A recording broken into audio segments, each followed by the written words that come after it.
ایک ایسے ملک کا تصور کیجیے جو تباہی کے دہانے پر ہو، جہاں غربت، جرائم اور بے روزگاری موذی مرض کی طرح پنجے گاڑے بیٹھے ہوں، جس کے لوگ مایوسی اور بے چارگی کی زندگی گزار رہے ہوں اور ان کے پاس اپنے بیٹر فیوچر کی بھی کوئی امید نہ ہو۔ لیکن پھر ایک آدمی چیزوں کو تبدیل کرنے کے اٹل عزم اور ایک بولڈ ویژن کے ساتھ آگے بڑھتا ہے، کرپٹ سسٹم کا مقابلہ کرتا ہے اور اپنے ملک کو ایک خوشحال فرسٹ ورلڈ نیشن میں تبدیل کرنے کے لیے تمام رکاوٹوں کو عبور کرتا ہوا ہر قسم کے مشکل حالات کو شکست دے دیتا ہے۔ کون ہے یہ شخص اور کیسے اس نے اپنے ملک کے حالات بدلے؟ تو چلیے حیرت کدا کے ساتھ اس جرنی آف ڈسکوری پہ، جہاں ہم لی کوان یو کی انکریڈیبل سٹرگل کے بارے میں جانیں گے، وہ شخص جس نے سنگاپور کو تھرڈ ورلڈ کنٹری سے فرسٹ ورلڈ نیشن میں ٹرانسفارم کر دیا۔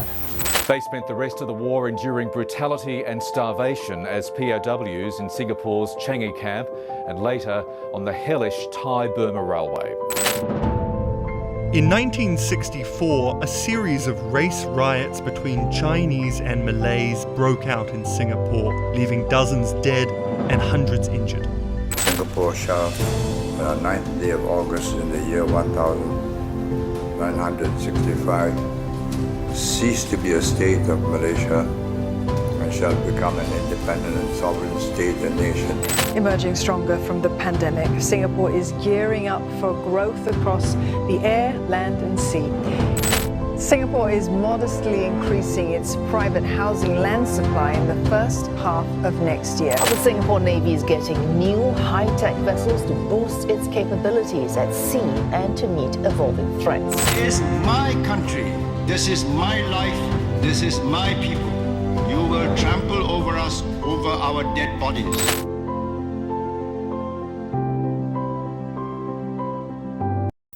سنگاپور جو کہ ایشیا کا سیکنڈ اسمالسٹ کنٹری ہے، اس کو دنیا کے خوشحال ترین ممالک میں سے ایک سمجھا جاتا ہے۔ Highly developed economy, advanced infrastructure, skilled work force کے ساتھ اس ملک نے فورن انویسٹمنٹ کو اٹریکٹ کرنے اور انٹرنیشنل ٹریڈ کو ایکسپینڈ کرنے میں ریمارکیبل سکسیس حاصل کی ہے۔ دنیا کے per capita highest G D Ps والے ممالک کی فہرست میں شامل یہ ملک low unemployment rate, high standard of living اور ایکسیلنٹ ہیلتھ کیئر سسٹم کے ساتھ ایک نمایاں اہمیت رکھتا ہے اور صحیح معنوں میں ایشین ٹائیگر کہلایا جانے کا حقدار ہے۔ سنگاپور ایک اسمال آئیلینڈ سٹی اسٹیٹ ہے جو کہ ساؤتھ ایسٹ ایشیا میں واقع ہے۔ اس کا لینڈ ایریا 733.1 کلومیٹر اسکوائر ہے اور یہ دنیا کے موسٹ ڈینسلی پاپولیٹڈ کنٹریز میں سے ایک ہے۔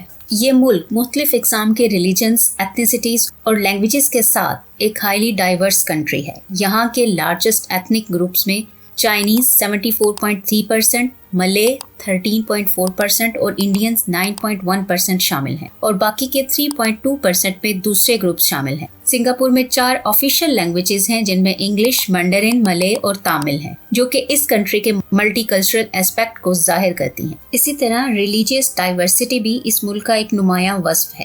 اس کے میجر ریلیجنز میں بدھزم، کرسچینٹی، اسلام اور ہندوازم ہیں۔ ٹاؤزم، کنفیوشنزم اور سکھزم بھی یہاں کے مذاہب ہیں۔ ریلیجیس ٹالرنس کو سنگاپور کے ایک امتیازی حیثیت دی گئی ہے، لیکن آج کے ڈیولپڈ سنگاپور کو سمجھنے کے لیے یہ جاننا بہت ضروری ہے کہ ماضی میں یہ نیشن آخر بنی کیسے۔ سنگاپور کا یہ جزیرہ اس سے پہلے ملے اور جاوانیز لٹریچر میں تماسک کے نام سے جانا جاتا تھا۔ 14ویں صدی میں اس کا نام تبدیل کر کے سنگاپورا کر دیا گیا، جو کہ اب سنگاپور کہلاتا ہے۔ سنسکرت میں سنگاپورا کا مطلب ہے لائن سٹی، اور ایک اسمارٹا پرنس سنگ نیلا اتما کو اس آئی لینڈ کو سنگاپورا نام دینے کا کریڈٹ دیا جاتا ہے، لیکن اس کا ایکچوئل اوریجن بالکل انسرٹن ہے۔ 1819 سے لے کر 1963 تک ورلڈ وار 2 کے چند سالوں کے علاوہ سنگاپور برٹش رول کے انڈر تھا۔ اس کالونی نے ریجن کے کی ٹریڈنگ ہب کا رول پلے کیا، جو کہ ویسٹ سے مختلف قسم کا سامان ریسیو کرتا تھا اور ربڑ اور ٹن سمیت مختلف قسم کے را مٹیریل کو تمام ساؤتھ ایسٹ ایشیا میں ایکسپورٹ بھی کیا کرتا تھا۔ اس لیے بہت ابتدا سے ہی اس ٹرانس شپمنٹ پورٹ نے سنگاپور کو ایک ملٹی کلچرل لوکیشن میں تبدیل کر دیا تھا، جہاں یورپین اور برٹش ٹریڈرز کے ساتھ ساتھ چائنا، انڈیا اور ساؤتھ ایسٹ ایشیا کے دوسرے حصوں سے بڑی تعداد میں بھی لوگ وہاں ہجرت کر کے آنے لگے۔ دوسری جنگ عظیم کے دوران 1942 سے لے کر 1945 تک سنگاپور پر جاپان کا قبضہ رہا، اور اسی عرصے کے دوران